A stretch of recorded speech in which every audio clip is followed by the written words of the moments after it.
नमस्कार, आज की बात में आपका स्वागत है। आज सबसे पहले बात करेंगे बांग्लादेश की। बांग्लादेश में नई सरकार बनाने के लिए आज वोटिंग हुई। इस वक्त काउंटिंग चल रही है। करीब 50% पोलिंग हुई है और अब तक जो ट्रेंड सामने आए हैं उनके मुताबिक बांग्लादेश नेशनलिस्ट पार्टी आगे चल रही है। जमात इस्लामिक अलायंस काफी पीछे है। बांग्लादेश की संसद में 350 सीटें हैं, जिनमें से 50 सीटें महिलाओं के लिए रिजर्व हैं। ये सीटें पार्टियों को मिले वोट के आधार पर बांट दी जाती हैं। बाकी की 300 में से 299 सीटों पर आज पोलिंग हुई। क्योंकि मोहम्मद यूनुस की सरकार ने शेख हसीना की पार्टी अवामी लीग को बहुत पहले बैन कर दिया था, इसलिए अवामी लीग चुनाव के मैदान में नहीं है। मुख्य मुकाबला बांग्लादेश नेशनलिस्ट पार्टी और जमात इस्लामी की अगुवाई वाले 11 दलों के अलायंस के बीच है। बीएनपी पूर्व प्रधानमंत्री खालिदा जिया की पार्टी है। खालिदा जिया के बेटे तारिक रहमान को बांग्लादेश के नए प्रधानमंत्री के लिए फ्रंट रनर के तौर पर देखा जा रहा है। नतीजे कल तक आएंगे और इसके बाद पता चलेगा कि बांग्लादेश में कौन सरकार बनाएगा। लेकिन बांग्लादेश का हाल क्या है, बैलेट से वोटिंग के दौरान क्या क्या हुआ, ये आज दिखाई दिया। वोटिंग के दौरान बम चले, बूथ लूटे गए। जहां जिस पार्टी का डंडा चला उसके कार्यकर्ताओं ने पोलिंग बूथ में घुसकर बैलेट पेपर्स पर ठप्पे मारे। जो लोग हमारे देश में ईवीएम की बजाय बैलेट पेपर से चुनाव कराने की मांग करते हैं, उन्हें बांग्लादेश की ये तस्वीरें जरूर देखनी चाहिए। बांग्लादेश में वैसे तो 59 पार्टियां चुनाव के मैदान में हैं, लेकिन मोटे तौर पर मुकाबला दो अलायंसेस के बीच है। एक तरफ खालिदा जिया की पार्टी बीएनपी और उसके साथी दल, दूसरी तरफ जमात इस्लामी की अगुवाई वाला 11 दलों का अलायंस है। इस गठबंधन में शेख हसीना के खिलाफ आंदोलन करने वाले छात्रों का दल नेशनल सिटीजन पार्टी भी शामिल है। आज सुबह 7:30 बजे जब वोटिंग शुरू हुई, उसके बाद बूथ कैप्चरिंग और झगड़े झंझट की खबरें आने लगी।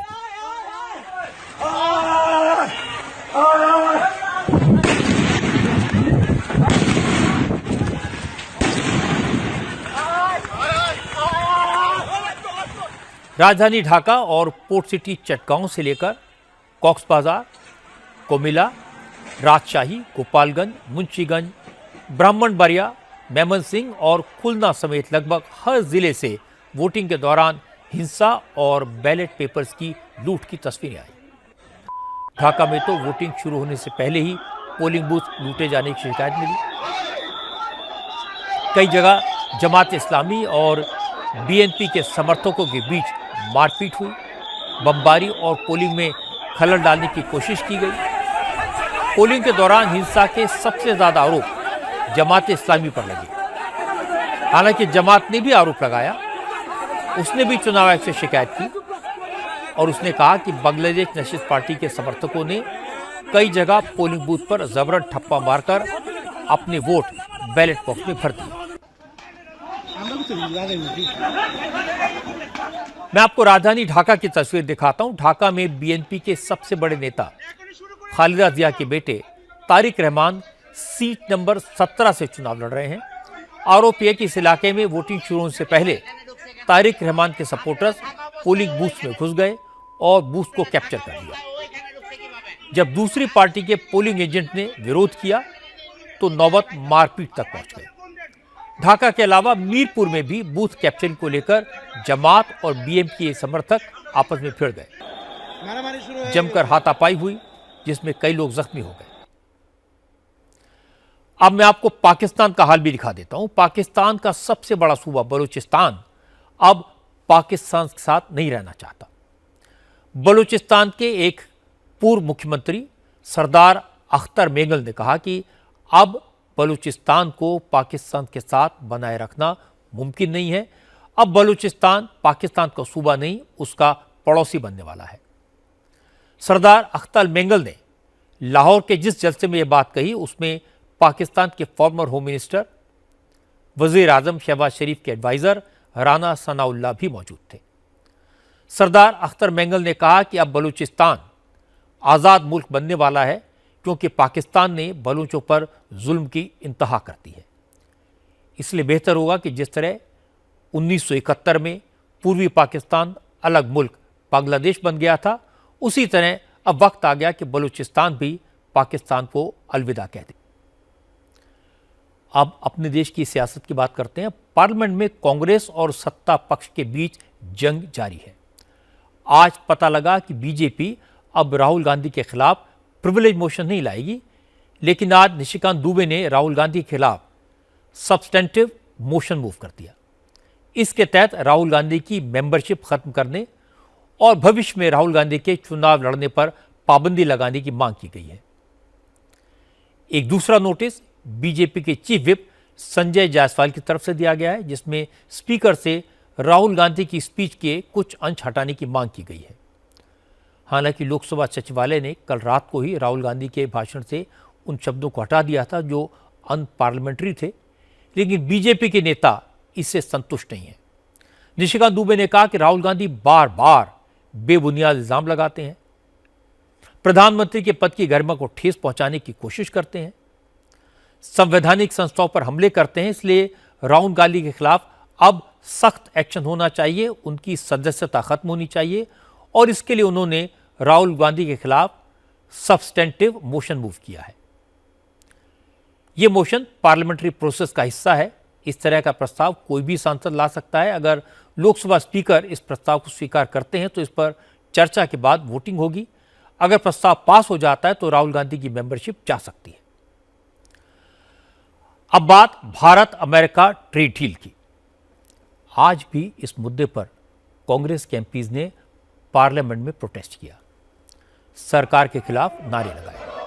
राहुल गांधी ने आज फिर कहा कि प्रधानमंत्री नरेंद्र मोदी ट्रंप के सामने झुक गए, उन्होंने अमेरिका के हाथों देश को बेच दिया, इस डील से भारत के किसान बर्बाद हो जाएंगे। राहुल ने आज अपना वीडियो खुद रिकॉर्ड करके जारी किया। इसमें उन्होंने कहा कि दाल, मक्का और कपास समेत कई फसलें अमेरिका से आएंगी, इसलिए वो इस डील का विरोध करते रहेंगे और जैसे सरकार को कृषि कानून वापस लेने पड़े थे, वैसे ही इस डील से भी पीछे हटना होगा। अब बात वंदे मातरम पर हो रही सियासत की। आज जमीयत उलमा हिंद और all India Muslim personal law board समेत तमाम मुस्लिम संगठन वंदे मातरम के खिलाफ खुलकर सामने आए। सरकार ने आदेश दिया है कि अब सभी स्कूलों में, सरकारी प्रोग्राम्स में वंदे मातरम का गायन भी आवश्यक होगा और वंदे मातरम के पूरे 6 छंद गाए जाएंगे। इस दौरान सभी को राष्ट्रगीत के सम्मान में खड़े रहना होगा। इसके लिए नोटिफिकेशन जारी हो गया है, लेकिन मुस्लिम संगठन सरकार के फैसले को संविधान के खिलाफ बता रहे हैं। जमीयत उलमा हिंद के अध्यक्ष मौलाना अरशद मदनी ने कहा, यह फैसला मुसलमानों की धार्मिक स्वतंत्रता पर हमला है। मुसलमान वंदे मातरम के खिलाफ नहीं है, लेकिन अगर मुसलमानों को वंदे मातरम गाने के लिए मजबूर किया जाता है तो उसे बर्दाश्त नहीं किया जाएगा, क्योंकि मुसलमान अल्लाह के सिवाय किसी और की इबादत नहीं कर सकते। All India Muslim personal law board ने भी इस पर आपत्ति जताई है, सरकार के इस फैसले के खिलाफ कोर्ट जाने की बात कही है। आज महाराष्ट्र से भी बड़ी इंटरेस्टिंग खबर आई। उद्धव ठाकरे की शिवसेना ने परभणी में मुस्लिम पार्षद को मेयर बनाने का फैसला किया। परभणी में उद्धव की शिवसेना ने कांग्रेस की मदद से मेयर का चुनाव जीता है और सैयद इकबाल मेयर चुन लिए गए। 65 सीट वाली परभणी महानगर पालिका में मोहम्मद के लिए 33 पार्षदों के सपोर्ट की जरूरत थी। उद्धव की पार्टी के 25 पार्षद जीते थे, कांग्रेस के 12 और 2 अन्य पार्षदों के सपोर्ट से शिवसेना मेयर का चुनाव जीत गई। लेकिन जैसे ही परभणी में सैयद इकबाल मेयर चुने गए तो बीजेपी और एकनाथ शिंदे को मौका मिला, उन्होंने उद्धव पर हमले शुरू कर दिए। कानपुर में लैम्बोर्गिनी से 6 लोगों को टक्कर मारने वाले शिवम मिश्रा को आज पुलिस ने अरेस्ट किया, लेकिन 6 घंटे के बाद शिवम रिहा होकर अपने घर पहुंच गया। पुलिस ने दावा किया कि उसे मुखबिर के जरिए शिवम की लोकेशन मिली थी। पुलिस ने बिना देरी किए रेड की और शिवम को अरेस्ट कर लिया। और हैरानी की बात है कि जब पुलिस शिवम मिश्रा को लेकर कोर्ट पहुंची, अदालत से आरोपी के लिए 14 दिन का रिमांड मांगा। तब अदालत ने पूछा, पुलिस ने आरोपी के खिलाफ जो धाराएं लगाई हैं वो जमानती हैं, फिर आरोपी को रिमांड पर लेने की मांग क्यों की जा रही है।